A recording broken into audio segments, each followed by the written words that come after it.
Hello guys! Magandang araw po sa inyong lahat. Baby Hunter 16. Ayan, sa mga hindi pa nakakilala sa akin. Paki-subscribe po ang ating channel at pakipindot na rin ang ating tiny notification bell para ma-update po kayo pag meron po tayong mga new upload videos. Disclaimer din mga idol. Ang video ito ay para lamang po sa may bukas ng kaisipan at may malawak na pang-unawa. Ayan. So, nandito tayo sa kubo. Ayan mga idol sa ating kubo. Nakaduyan lang ako. Ayan o, duyan. Nakaduyan.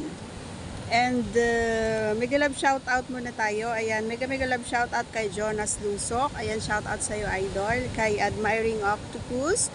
Kay Apa and Papa's Vlog. Ayan, sabi niya naka-off daw ang ating mga iba sa mga comment section. O, ino-off ko yung iba idol. Gawa nga ng minsan tao lang din naman tayo, medyo below the belt kasi minsan yung ibang syempre this video nga is for open-minded, tapos papasok pa rin sila para mag-comment ng alam mo na so yun, iniiwasan natin yun guys, para wala, mas maganda na yan para wala tayong mababasa nga negative, okay? So, normal lang naman. Oh, normal lang naman kasi ganyan ang videos mo, 'di ba? Ganun ang sasabihin nyo, mga bashers. Pero, syempre, tao lang din naman tayo. May damdam din ako, may puso. Itong mga vlogs natin ay hindi po namin kayo pinipilit para panoorin. Ito ay sa mga may gusto lamang. Okay po?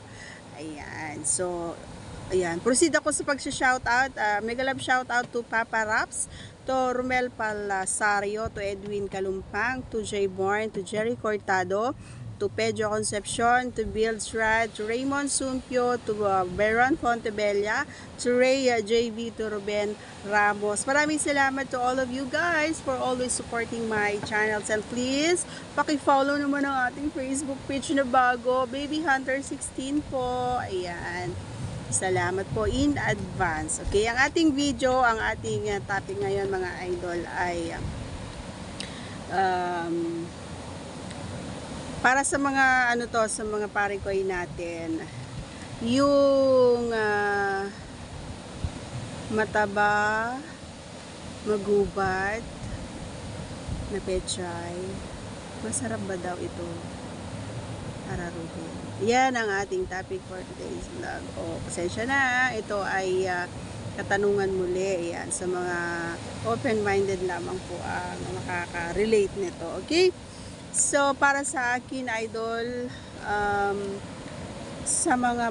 para sa boys na bibisitahin ko ang kanyang T or ang kanyang bet, LOG, ay ayoko nang magubat. Ayoko nang may mga buhok. Ayoko nang may nakakasagabal, kumbaga.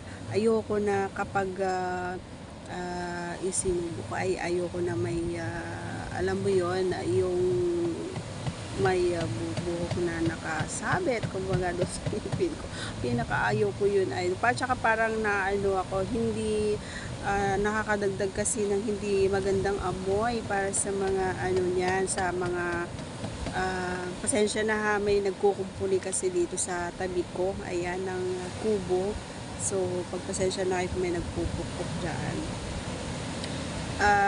Kaya sabi ko ayaw ko, pero may mga kalalakihan na gusto yung ganon, kasi gusto nila na hinahawi talaga yung gubat. Oo, pero para sa akin, kung sa boys ito, hindi ko gusto kasi nakakadagdag ng hindi magandang amoy para sa inyong tinatago. Ganon din sa mga kababaihan actually, pero hindi naman, sabi ng mga dalubhasa, ayan, sa mga dalubhasa ay hindi daw maganda na inaalis, kumbaga, lalong-lalo, especially sa mga kababaihan, hindi daw maganda na inaalis yung buhok. Pero sa akin kasi, lalong-lalo na kapag may period ganon, is nakakaano siya, yung nagbubuhol-buhol, ganon. Hindi naman siya ganon kadami yung sa akin, pero ano lang naman siya, manipis.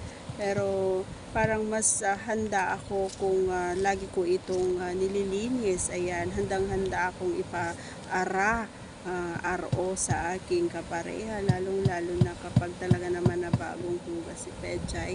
Alam ko na talaga naman na hindi siya magdadalawang isip, na ito ay talaga naman na SIP ang aking TINGIN talaga naman, at wala siyang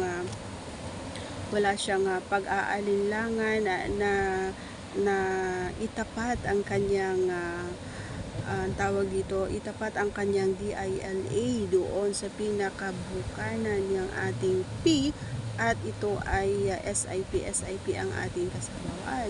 So syempre kasi kapag hindi mo ito nilinis, or kapag nakikita, hindi lahat ng mga kalalakihan ay gusto ng magubat, no?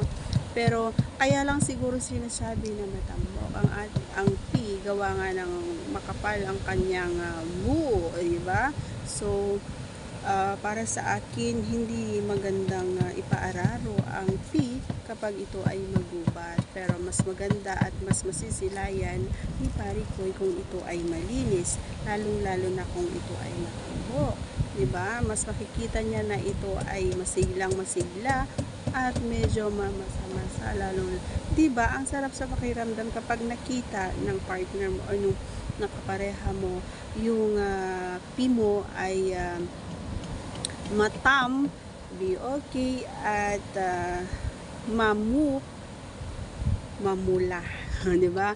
Diba yung ano siya? So hindi ko naman inaano yung mga hindi nag-aalis, no? Yung hindi nag-aano ng kanilang mga P, naglilinis, inalis yung sinasabi nilang magubat niya. Pero para sa akin, hindi, ako kasi malinis talaga siya, kaya kahit anytime na gusto kong ipaka-IN sa aking kapareha is ready siya talaga, always siyang ready. At saka tinanong ko rin sa aking kapareha kung ano yung mas gusto niya, kung hahayaan ko ba na tumubo yung kanyang kagubatan, or mas gusto niya yung ganon, yung kalbong kagubatan. So sabi niya mas gusto daw niya yon, kasi anytime pag gusto niyang pag gusto niya na kumain ng pecha ay bababa lang siya para kumain. Okay? Ayan. At syempre, hindi ako mag-aalanganan na ipaararo si P kapag alam ko na malinis si P. Diba? Yun lang yung points doon. Okay? So, that's all for today's video. Sana may natutunan na naman kayo, at sa nagtanong nito, salamat po. At have a nice day. Ayan, God bless you everyone. See you on our next vlog. And of course, huwag kalimutang manalangin at magpasalamat sa mga biyaya. Thank you. Bye!